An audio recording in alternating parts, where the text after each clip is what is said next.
Estamos en nuestra serie Preguntas de Valor Eterno. Y hoy la pregunta tiene que ver directamente con el Señor Jesús. En otras preguntas hemos visto que tenía que ver con si el Señor Jesús podía o no podía hacer un milagro, por ejemplo. Con que si el Señor Jesús podía o no podía perdonar pecados.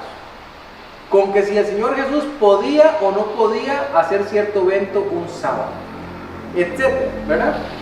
Pero la pregunta de hoy va directamente contra su persona. ¿Es Jesús quien dice ser? Esa es la pregunta. O más bien, es otra cosa. Y veremos que la gente de su tiempo, dos tipos de gente, dijeron cosas terribles del Señor Jesús, ¿verdad? Vamos a estudiar esas cosas. Unos eran los cercanos. Vamos a ver. A veces uno se queja por la familia y dice, nadie en mi familia me apoya. Espérese para que lea usted lo que dice aquí, ¿verdad? Que el mismo palo, ¿verdad? A veces nosotros nos quejamos y decimos, de verdad, o sea, nadie me apoya, yo estoy tratando de salir adelante, estoy tratando de hacer las cosas bien y no veo el apoyo. Bueno, veamos qué le pasó al Señor Jesús. Alguien que me lea el versículo 20 y el versículo 21 de Marcos 3. Se golpeó de nuevo a la gente, de modo que ellos ni una podían comer pan. Cuando lo oyeron, los suyos vinieron para prenderle, porque decían, esta fuera de sí.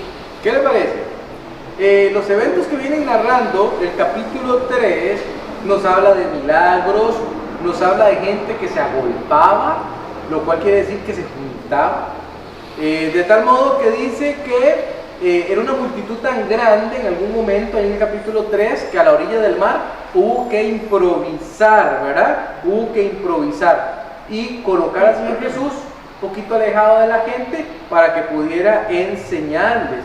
Luego hizo la elección de los apóstoles y ahora otra vez la gente está agolpada. Hay mucha gente esperando un milagro de parte de él, ¿verdad? Eran horas, imagínese usted lo que significaba esto. Y dice que quizás era la hora de comer y ni siquiera podían comer.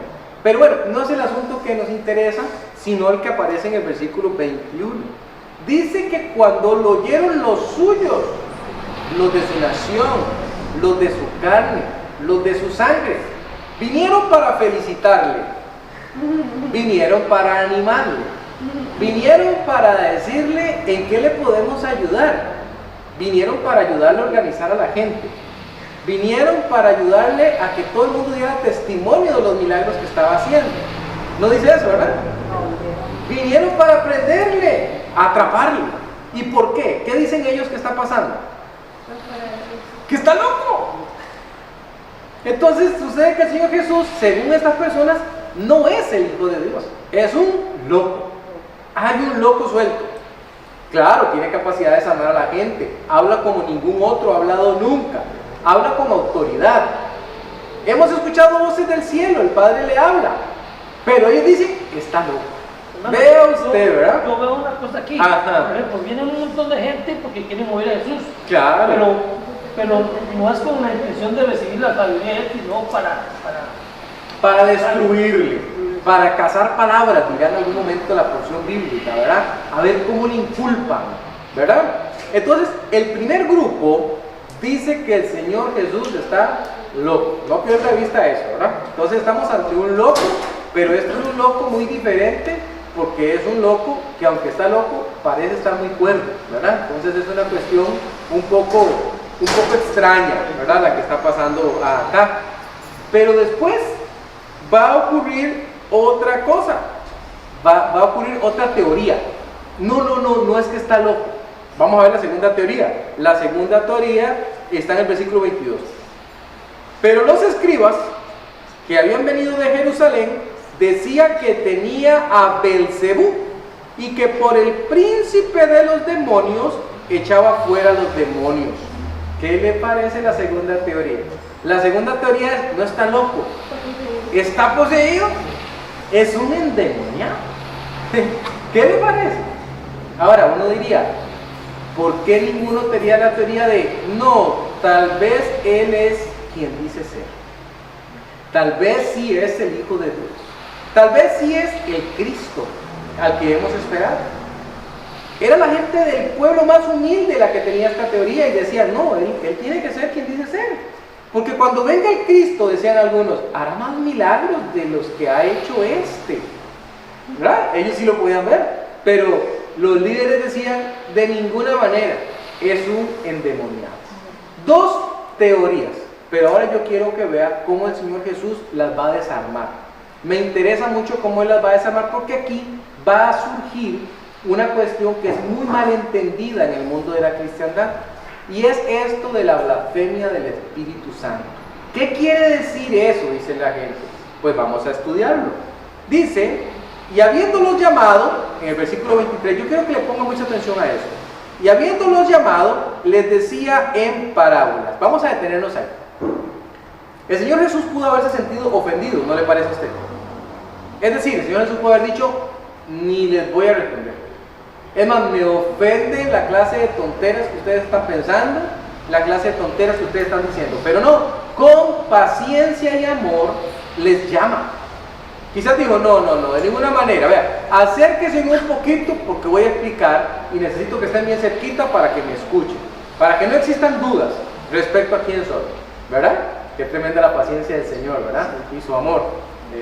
Los llamó, ni siquiera fue que les regañó entre dientes, ¿verdad? No. Ni que les dijo unas cuantas indirectas, no.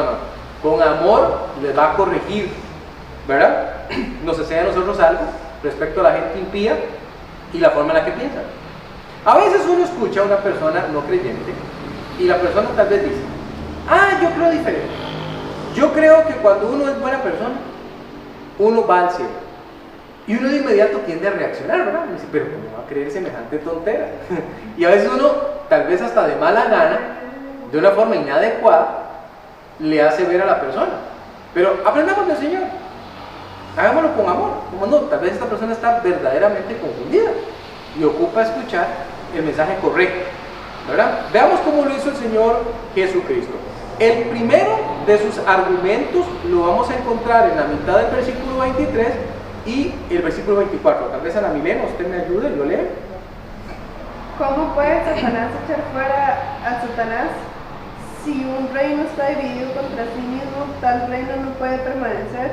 El Señor Jesús usa como primer argumento el argumento lógico de un momento. ¿Cómo va a ser que si el reino de Satanás está interesado en avanzar, ¿verdad? Uno de sus ministros, el Señor Jesús supuestamente, va a estar agarrando a sus colegas demonios y les va a estar diciendo, fuera de aquí. ¿Cómo lo va a fortalecer? Un argumento muy válido, ¿no? Y muy sencillo, cualquiera podía entender ese argumento. Es un primer argumento para decir, definitivamente no es cierto. Pero vea también el que usa en el 25. Tal vez Naomi me lo lea. Y si una casa está dividida contra sí misma, tal casa no puede permanecer. Una segunda. Dice, bueno, suponga que hay una casa y esa casa quiere fortalecer su apellido, su nombre, para que permanezca a través de las edades. ¿Cómo podría pasar eso si sus miembros se pelean entre sí y cada quien quiere hacer según le parece? Entonces está volviendo el Señor Jesús a decir, aunque ustedes creen que tienen razón, analicen, no es lógico lo que están diciendo, ¿verdad? Y va a poner un tercer argumento. Dice, y si Satanás se levanta contra sí mismo y se divide, no puede permanecer, sino que ha llegado su fin. En otras palabras, si fuese cierto que en realidad yo soy un enviado del mismo enemigo, ¿cómo es que voy a estar luchando contra él? Entonces ha llegado el fin del reino de Satanás. No tendría sentido tampoco, o sea, es como una rebelión interna. Todo esto no porque el Señor Jesús sea un endemoniado, ¿verdad? Sino como para hacerles ver a ellos el grandísimo error de pensar de la manera que lo estaban haciendo. Y tras de eso hay un cuarto argumento que va a poner. Dice, ninguno puede entrar en la casa de un hombre fuerte y saquear sus bienes si antes no le ata y entonces podrá saquear su casa. Es decir, y si así fuera, dice el Señor Jesús, es porque el que saqueó es más fuerte, en este caso él. Entonces dice, obviamente los poderes de las tinieblas están contenidos porque hay alguien más fuerte aquí. ¿Quién? El Señor Jesús, ¿verdad? Entonces un cuarto argumento para hablar de todo esto. Y aquí, en medio de estos argumentos, es donde surge la frase que le decía antes. ¿Será el Señor Jesús quien dice ser? ¿Hará las cosas que Él hace porque viene de parte de Dios o porque está loco? Ningún loco tiene ese poder, ¿verdad? Entonces, ya sabemos que esa no era.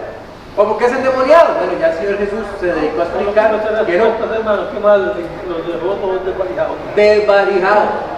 Pero no solo eso, sino que ahora va a decir las consecuencias de pensar de esa manera. Entonces vea que el Señor Jesús es más bueno, porque el Señor Jesús dice, salgan de ese error de inmediato, salgan de ese error de inmediato, no sigan pensando de esa manera, porque eso está equivocado. Vamos a ver qué les va a decir. Dice, de cierto os digo, que todos los pecados serán perdonados a los hijos de los hombres y las blasfemias cualesquiera que sean. Retengámonos ahí. Hay personas que tienen mucha preocupación por cosas y yo quiero adelantarme a algo que hablaremos en otro momento, pero quiero adelantar. Hay gente, por ejemplo, que dice, si una persona tiene al Señor Jesucristo como Salvador y hace tal pecado, póngale el nombre cualquiera, entonces ya se va al infierno. Voy con algunos ejemplos. La persona dice, una persona se suicidó, es decir, atentó contra su vida. Entonces la persona dice, bueno, por haber atentado contra su vida, va al infierno. Bueno, si eso fuera así, Romanos 8 estaría incorrecto cuando dice que ni la muerte nos puede separar del amor de Dios. No está especificando cómo es esa muerte, si es porque uno se la aplicó a sí mismo o porque alguien más la hizo. Lo que trato de decirle es que uno no puede circunscribir la salvación a nada, porque la salvación depende 100% de Dios, no depende de nosotros. Si una persona, por ejemplo, está emocionalmente desequilibrada, está mentalmente desequilibrada, y en un momento de delirio se le tira un carro, ¿se animaría usted a decir que por ese momento de delirio va a ir al infierno, por ejemplo? Cuando era una persona que el Espíritu Santo de Dios le había sellado porque le había hecho salvo. Y pues claro que no, pero son parte de las cosas que vienen acá. Ahora, ¿por qué le menciono eso? Por lo que va a seguir aquí. Vea. Pero cualquiera, dice el 29, que blasfeme contra el Espíritu Santo no tiene jamás perdón, sino que es reo de juicio eterno. ¿A qué se refiere? ¿A qué se refiere? Pareciera de buenas a primera como que está dando a entender que si alguien habla mal acerca del Espíritu Santo, entonces ya no puede ser más salvo, sea que fuera salvo antes o sea que no había sido salvo y ahora menos que lo va a hacer, digámoslo así. En realidad lo que la palabra de Dios está diciendo es otra cosa. Recuerde el contexto, ¿ah? Como negar. Estas son las personas que dicen, yo no creo que el Espíritu Santo haga lo que dice que hace. Son las personas que le atribuyen, en este caso al demonio, las obras que son propias de Dios. Y dice en la Biblia, viviendo bajo esos conceptos, viviendo bajo esa forma, mueren en sus pecados, es decir, nunca aceptan al Señor Jesucristo porque no le creen. Y al no creerle, entonces dice la Biblia, no tienen perdón jamás. Claro que no tienen perdón jamás. Pues en ese momento ¿verdad? ellos estaban diciéndole como diciendo, ustedes no van a tener perdón porque estaban blasfemando. Exacto, o sea, es como que el Señor Jesús está diciendo, si continúan con esa forma de pensamiento, atribuyendo que las obras de Dios son del diablo, nunca les va a alumbrar a Cristo porque ustedes no van a creer en Dios. Siempre van a andar pensando que todo es el diablo el que lo hace y no Dios. Entonces no van a tener la fe necesaria en mí. Recuerden que solamente por Jesús uno es salvo. Y al no tener la fe necesaria en mí, usted no puede ser salvo. ¿Verdad? Por eso dice, no tiene perdón jamás. O sea, ya no podría ser salva la persona que no puede o no quiere, más bien dicho, creer en Dios a través del Señor Jesucristo. Entonces imagínate una persona sincera, yo no creo que usted sea el Hijo de Dios, yo creo que usted es un endemoniado, yo creo que usted es un loco. Entonces el Señor Jesús dice, pues si usted muere con ese pensamiento, al infierno va a ir, está condenado. No tiene perdón jamás. A eso se refiere ese versículo. Y es bueno que lo sepamos. Este es un versículo que algunas personas usan mucho para dar a entender que la salvación se pierde. O que hay al menos una cosa que las personas pueden hacer para que la salvación se pierda. No es ese el contexto, por eso les leí toda la historia, ¿verdad? Para que entendamos a qué se refiere cuando él dice eso. No es a cualquier otra cosa que se refiere. Más bien es que la gente no quiere aceptar a Cristo, no lo quiere reconocer, entonces... Y no lo quiere reconocer atribuyéndole al diablo las obras que son de Dios, porque observen el versículo 30, vean el versículo 30, porque ellos habían dicho, ¿qué habían dicho? Tiene espíritu inmundo. El Hijo de Dios, el que es la verdad, el que es el camino, el que es la vida, el Hijo de Dios, dicen ellos, tiene un espíritu inmundo, es decir, es incapaz de hacer las cosas que dice que puede hacer. ¿Quién podría ser salvo así? Nadie que piense eso podría ser salvo. Nadie. Absolutamente nadie. Por eso nosotros siempre tenemos mucho cuidado con dejarle claro a la persona que Jesús es exactamente quien Él dice ser. No es otra cosa, es quien Él dice ser. Y cuando las personas vienen a los pies de Jesús o muestran interés para recibir al Señor Jesús, uno lo que suele decirles es, usted necesita confiar en Jesús. Y confiar significa entregarse a Él.